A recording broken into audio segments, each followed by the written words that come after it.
Fala galera, sejam muito bem-vindos à coletiva do Tidico, gente. Todas as últimas informações, últimas notícias, tudo que rola. Nosso São Paulo Futebol Clube, nosso tricolor do Morumbi, o maior clube do mundo, vocês acompanham aqui. Fiquem comigo até o final, esse vídeo está recheado de informações e de notícias do nosso mais querido e mais amado São Paulo Futebol Clube. Antes da gente começar tudo aquilo que vocês já sabem, vão se inscrevendo aí, se inscreve aí, ative as notificações e vão deixando like. Se inscreve, ative as notificações para vocês não perderem nenhum vídeo e vão deixando like, dá mão moral e é tudo de graça. Se inscrever e ativar as notificações. Bom, bora pro vídeo? Vamos rapidão que tem muita coisa pra gente falar. Bora pro vídeo, mas antes vão também deixando nos comentários a frase que vocês mais gostam. Tidico, qual que é mesmo? SPFC, o maior clube do mundo. Vão comentando, vão escrevendo enquanto vocês vão assistindo ao vídeo. Galera, Paul Fernandes, acredito que muitos já viram, mas eu preciso falar aqui pra vocês. Quem não viu vai ficar sabendo aqui agora. Paul Fernandes, jogador do Boca Juniors, emprestado pro Fortaleza, interesse do São Paulo na temporada passada, a pedido do nosso técnico Luiz Zubeldia. Não está indo bem no Fortaleza. Parece que fez duas boas partidas lá, duas boas primeiras partidas lá, que ele passou a ser interessante. Depois disso, derrocada, ladeira abaixo. A torcida está odiando o Paul Fernandes, não estão gostando do trabalho, do rendimento, do desempenho do jogador. Só acho que é um norte bacana para nós vermos, né, nós entendermos que tipo de jogador o São Paulo está contratando ou que se interessa, sonda, vai atrás no mercado, né? Acho que uma coisa boa. Acho que uma coisa que dá pra gente tirar de positivo dessa história toda é de que o São Paulo não foi atrás do Paul Fernandes. Foi uma indicação do técnico Luiz Zubeldia. Então a gente vê a diretoria fazendo muita contratação errada, muita coisa da cabeça, e aí você fala, mas por que trouxe esse? Por que trouxe aquele? Por que mandou embora aquele? Muita coisa acontecendo em relação a isso no São Paulo, mas isso eu acho que ainda bem que o Paul Fernandes, né, com o rendimento que nós estamos vendo dele no Fortaleza, é claro que a história dele poderia ter sido diferente com o São Paulo, mas nós estamos vendo, né, que aparentemente desviamos de uma bala. E aí, o técnico Luiz Zubeldia, por mais que eu acho que ele já deveria ter sido mandado embora, e eu falo isso, já expliquei 1 milhão de vezes isso para vocês, já embasei, porque ele não apresenta o trabalho, né, o São Paulo está muito mal. O desempenho do time em campo, não tem time titular, e tudo aquilo que eu já cansei de falar pra vocês, eu já queria o Zubeldia fora do São Paulo, aqui não é culpa do cara. Eu acho que existe um contexto muito grande para um jogador ir bem ou ir mal em um time. Já vi jogador muito bom de bola chegar em clubes e não jogar nada, já vi jogadores abaixo da média... abaixo da média chegar e ir muito bem. O próprio Luciano, por exemplo. O Luciano hoje eu queria fora do São Paulo também, por conta de todo o contexto. Só que o Luciano, quando ele chegou no São Paulo, ele veio lá, aquele Luciano do Fluminense, do Grêmio. Até interessante no Fluminense, mas eu não queria o Luciano, eu achava ele um jogador muito abaixo da média. Para mim, o melhor trabalho da vida do Luciano, sem sombra de dúvida, foi no São Paulo. Acho que foi quando? 21, 22, né? 2021, 2022, sem sombra de dúvida. Então, e o Luciano era um cara que eu achava ele bem abaixo da média. Bem abaixo da média. Então, é uma questão de contexto.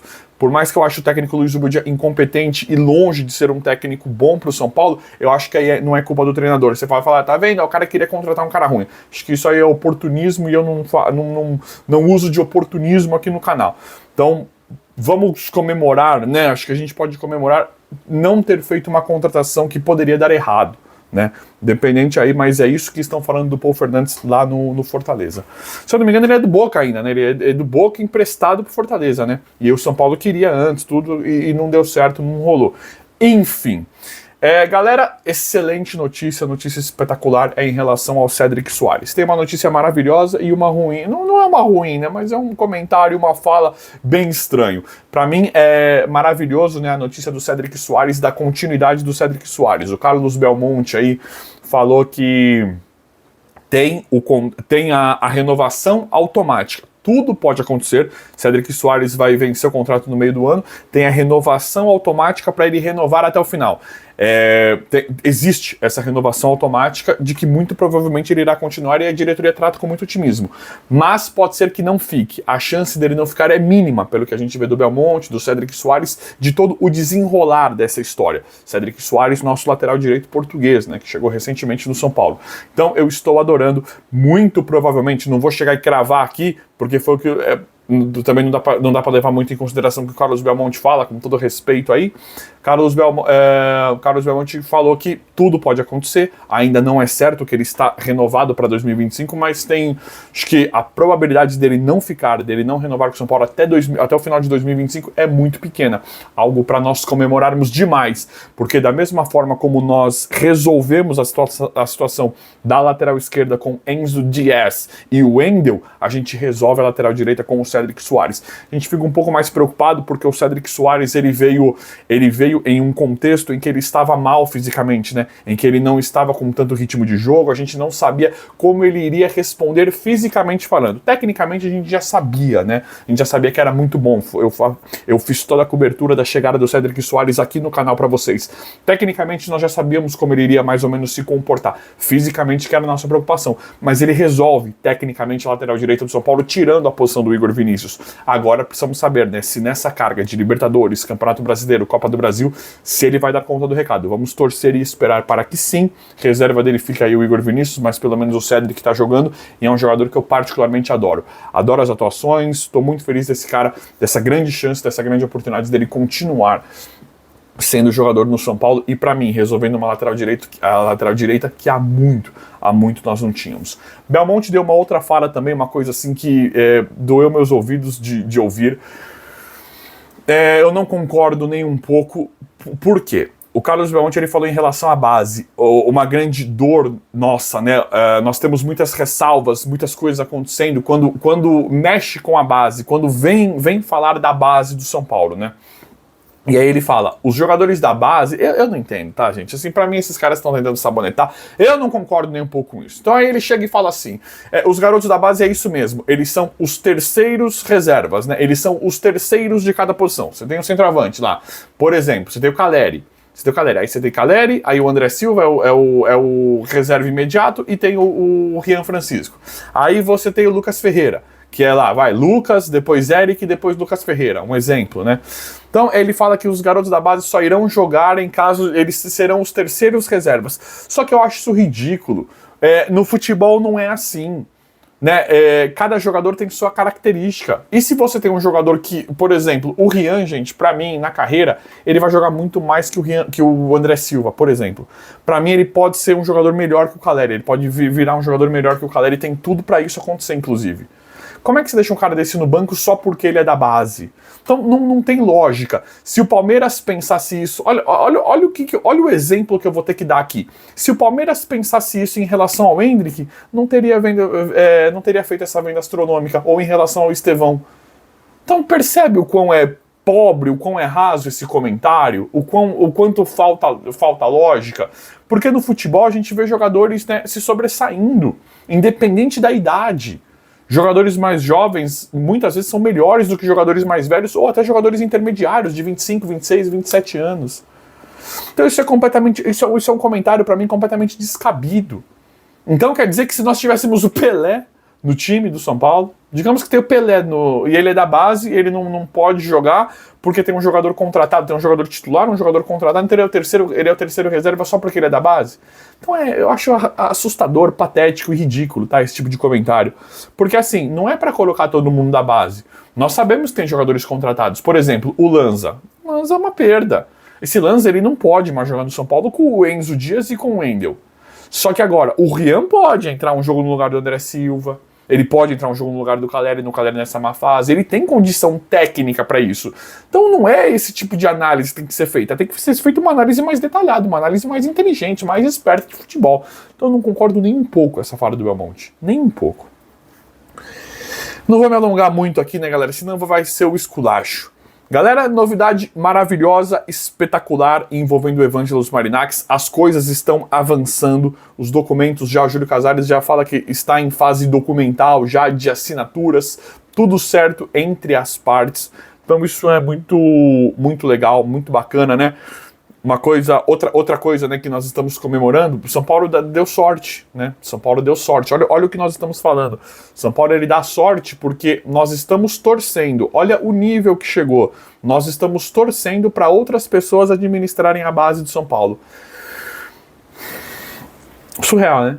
Mas é a vida, né? É a situação atual. Nós temos o elenco que montou, nós temos tanto potencial para não estarmos nisso, né? Nós teríamos tanto potencial, a camisa do São Paulo, a marca, o que a torcida faz em relação à bilheteria, e a gente percebe uma briga, o nosso maior adversário, né? O nosso maior adversário de todos somos nós mesmos, é a nossa diretoria.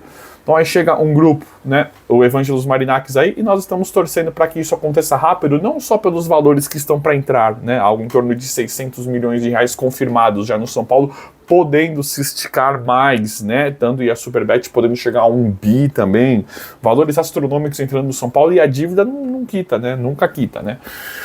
Então é assustador a gente pensar isso, porque o São Paulo, se tivesse competência, se tivesse pessoas ali realmente interessadas, o São Paulo, né, seria capaz e faria coisas interessantes com a própria base, na gestão da base, na administração da base, sendo cada vez mais saudável, lucrativa e próspera pro próprio clube.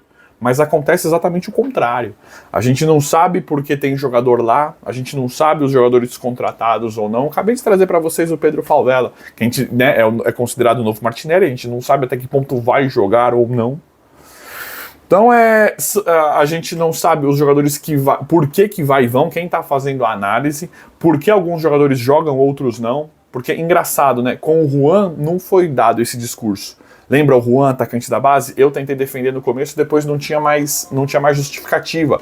A escalação do Juan. Juan foi horrível, um jogador horrível pro São Paulo, e veio da base. Juan teve várias oportunidades. Por que não dá a mesma oportunidade que deu pro Juan da base, que não tinha potencial, grandes potenciais? Por que não dá a mesma oportunidade pro Rian Francisco? Então a gente não sabe o que acontece na base. Por que alguns jogadores têm mais oportunidades ou não? Por que são vendidos pelos valores que são vendidos, sendo que a gente vê as práticas de mercado, valores e de outros clubes sendo completamente diferentes da do São Paulo, como a venda do Beraldo, do William Gomes. Então é uma coisa assim maluca que acontece no São Paulo, né? Bem triste mesmo. Então a gente torce para que venha uma empresa que vai colocar dinheiro e vai ter participação em lucro da venda dos jogadores, para ver se a coisa melhora um pouquinho, para vocês verem o estado. Vocês sabem, mas, né, olha o estado que nós chegamos, olha o nível que nós chegamos.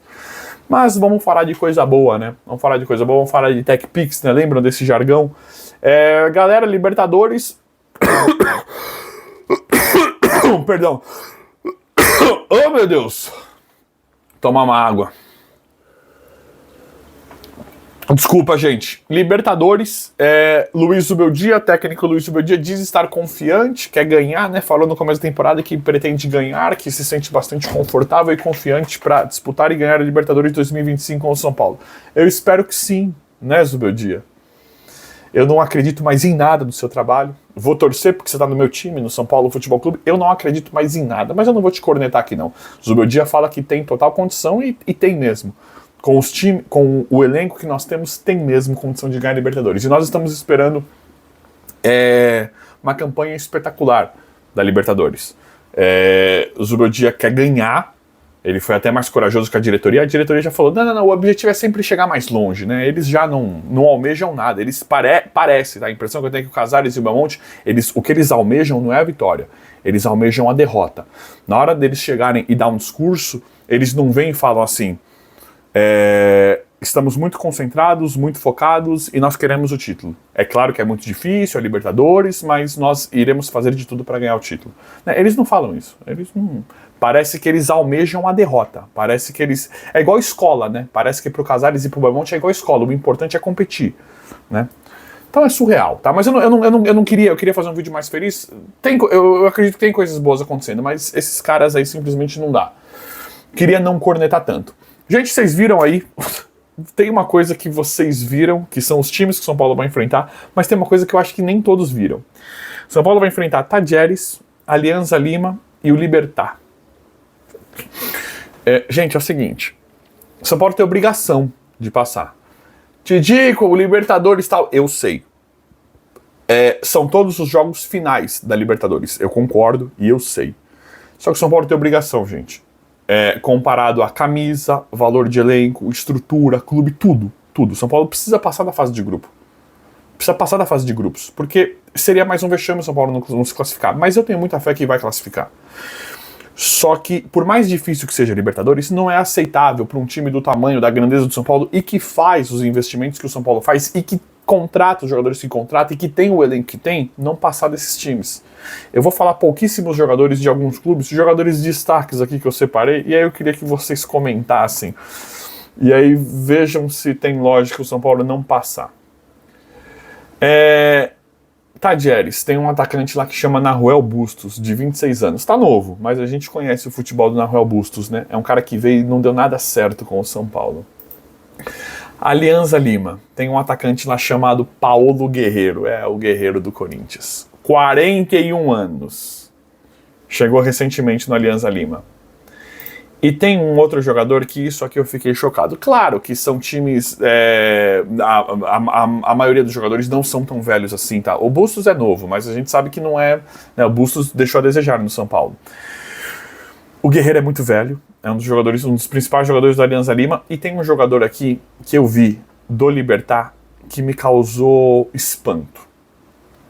Roque Santa Cruz. Te digo que Roque Santa Cruz...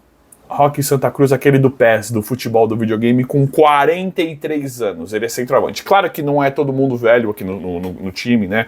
O Roque Santa Cruz eu vi que ele tá jogando. Ele tem 8 jogos e 2 gols. Eu não sei se ele é o titular, se ele vai jogar titular, mas ele tem 8 jogos e 2 gols. É o Roque Santa Cruz do Málaga, lá da Europa. Manchester City, Betis, Bayern de Munique em 2007. Bayern de Munique em 2007, o Roque Santa Cruz. Depois ele jogou bastante tempo no Manchester City, no Betis e no Málaga. Então assim, galera, eu entendo. Nós sabemos que a Libertadores tudo dificulta. A questão da viagem, os jogos, tudo. São todos os jogos finais. Só que eu não tô falando agora por causa do elenco, mas é pelo tamanho dos times. São Paulo tem obrigação, tem que passar pelo menos pela fase de grupos, e aqui eu não estou cantando vitória e menosprezando os adversários. Não é isso. É porque não é aceitável. Não é aceitável a gente perder para alguns clubes que tem jogadores nesse perfil, né? São Paulo gasta demais com jogadores e com elenco, e a resposta precisa vir agora. Então vamos ver como é que vai ficar tudo. Vamos torcer, eu vou apurando, atualizando, trazendo tudo pra vocês em tempo real. Vamos torcer pro Zubeldia tá com essa batata toda aí, né? Porque pra mim ele já teria sido demitido, mas agora que ele, por enquanto ele vai ficar, acho que ele não chega na final da Libertadores, mas por enquanto que ele vai ficar, vamos torcer pra que dê tudo certo. Aquilo que eu falei, eu vou trazendo tudo pra vocês, todas as últimas informações, notícias do nosso mais querido e mais amado São Paulo Futebol Clube. O vídeo hoje foi esse, espero que vocês tenham gostado. Se inscrevam no canal, ativem as notificações e vão deixando like. Obrigado e até a próxima.